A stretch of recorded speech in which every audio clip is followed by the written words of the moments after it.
بسم اللہ الرحمن الرحیم۔ السلام علیکم ورحمۃ اللہ وبرکاتہ۔ شعبان کے نفلی روزے، صحیح بخاری حدیث نمبر 1969۔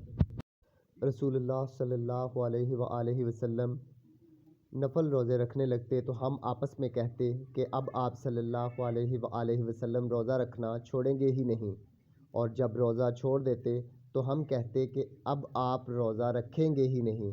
میں نے رمضان کو چھوڑ کر رسول اللہ صلی اللہ علیہ وآلہ وسلم کو کبھی پورے مہینے کا نفلی روزہ رکھتے نہیں دیکھتا، اور جتنے روزے آپ شعبان میں رکھتے میں نے کسی مہینہ میں اس سے زیادہ روزے رکھتے آپ صلی اللہ علیہ وآلہ وسلم کو نہیں دیکھا۔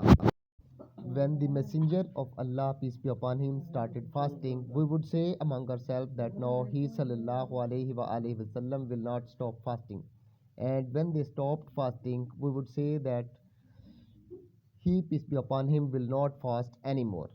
I have never seen the messenger of Allah, peace and blessings of Allah be upon him, fast for the whole month except Ramadan, and I have never seen him fast in any month as fast as he, peace be upon him, fasted in Sha'ban.